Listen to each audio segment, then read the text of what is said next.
Hi everybody, it's Jennifer McCreath. Been kind of quiet lately, focusing on taking care of myself for the most part. But I must address the latest saga in the media. Seems everyone who's not trans thinks that they're expert on trans issues. And they have opinions. Now we have rock and roll musicians from the 70s, Paul Stanley and Dee Snider, are now jumping into this discussion about trans issues. And unfortunately, these two musicians have fallen prey, in my opinion, to the trap being set by the far right. There's a campaign out there of literally false news, fake news, whatever you want to call it. The far right are trying to convince you all that the trans community is taking over and is going to turn all of your children trans. And I guess Paul Stanley has been led to believe that children can literally walk into a doctor's office and get trans surgeries right away. Well, no, that's not the case. And I like to think that Paul Stanley and Dee Snider are decent people and they mean well. And if you followed their careers, not just their music careers, but I don't know, their publicity, things they've had to say. I mean, these are two guys that I think have proven for many years to be, I guess, open-minded, accepting people. We're not talking about the Kid Rocks and the Ted Nugents here. And I think the media is having a field day with this. First and foremost, Paul and Dee, children cannot walk into a hospital and ask for trans surgery. Nobody can, not even adults. There are processes, there are protocols, there are procedures in place. There are checks and balances. There are medical gatekeepers. They're not just going to give somebody trans surgery out of the blue because they wake up one day and say, "Hi, I want to be trans," or "I think I'm trans." No doctor is going to perform surgery on someone without some sort of assessment. And this is where the misinformation is taken over here. Don't worry, Paul. Don't worry, Dee. No doctor is going to perform transsexual surgery on a child simply because they say they're trans. And anyone that's telling you this is just blatantly lying. I am a trans woman. I have gone through trans surgeries. And believe me, it took a long time for me to work with doctors up here in Canada to convince them that I was trans and that this was the right step for me. And I'm glad that there are procedures in place. Because it can be very, as you mentioned, Paul, in your second tweet, I haven't even read the full statement.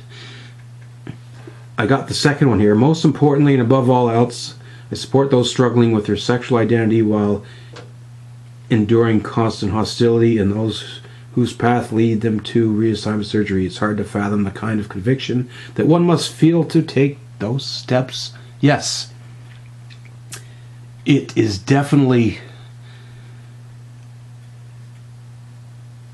requires conviction. And the problem I faced growing up in the 70s and 80s was lack of information, lack of education. And I think it's important that we have these conversations with people of all ages about this.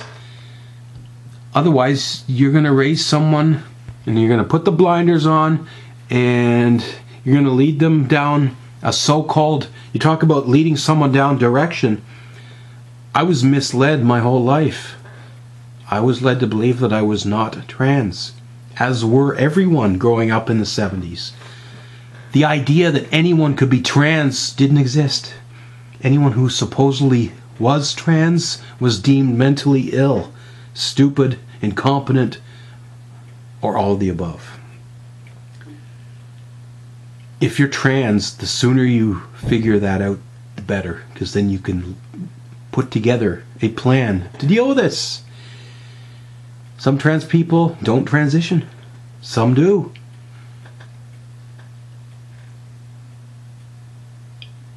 Sure, I get it. We're starting to see a rise in younger people identifying as trans. And yes, there is a medication known as a puberty blocker that is being prescribed. Not easily, I don't think. There's assessments here. You can delay puberty if you think you're trans until you are an adult. Then you can make that decision for yourself.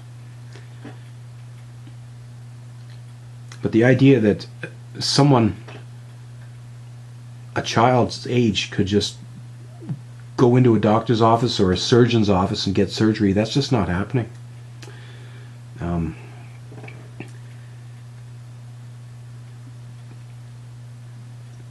Being trans is not a fad. And if there are people who think it's a fad, well, stop calling yourself trans, because you're not trans. It seems everyone wants to be trans these days. I get it. And I'm not even on TikTok and all these social medias that the younger crowds are using. I think the problem is this evolving definition. What exactly does trans mean? I consider myself a transsexual.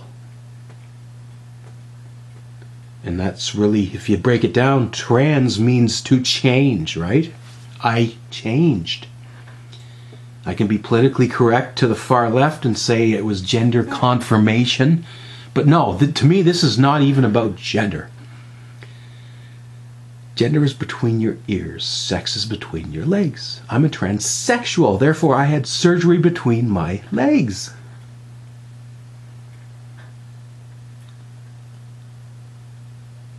Has it changed my gender?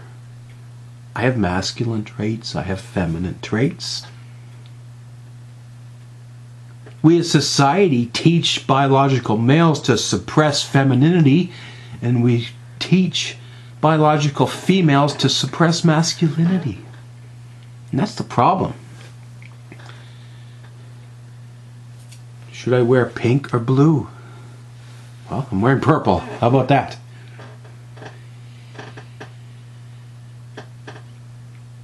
And I get it. There's confusion. You take LGBT and throw all these letters together and say you're all one and the same. Well, no, we're not. Sexual orientation is very different from gender or sexual identity. Who you're attracted to has nothing to do with who you are.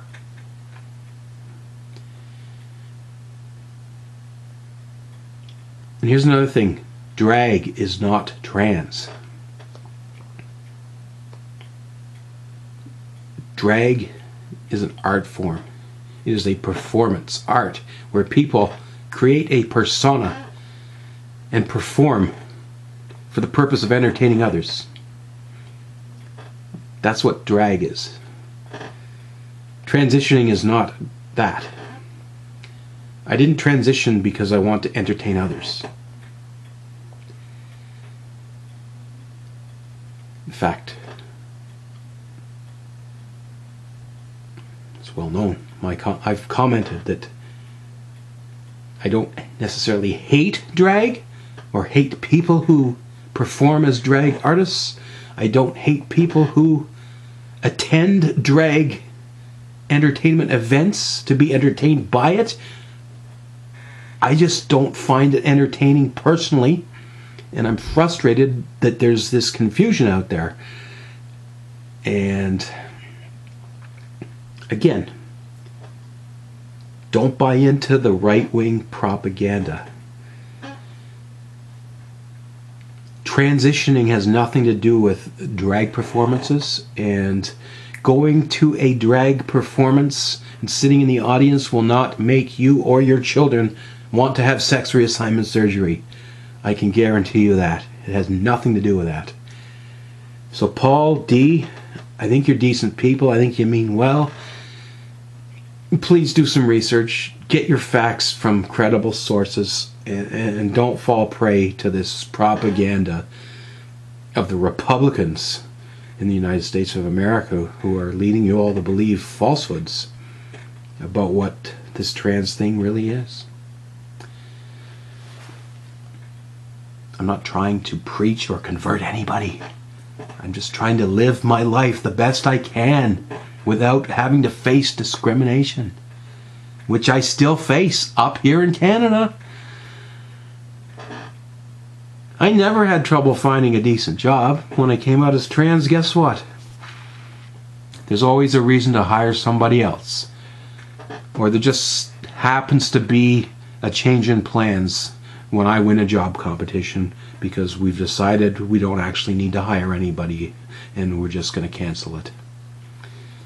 That's the bullshit that people like me, transsexuals, face in the world, around the world, up here in what's supposedly an open and accepting country. It's being done by the liberals too. Now our liberals are different from, I guess, American liberals per se. But believe me, I'm not a member of the far left. It's also a myth that all LGBTQ people are far left, because we are all not far left. In fact, the far left causes just as much trouble as the far right. I'm not afraid to say that and speak out about it. So yeah, do your research, people. Get your statistics from credible sources. And if you want an expert opinion on something, go to someone who's an actual expert or experienced in this.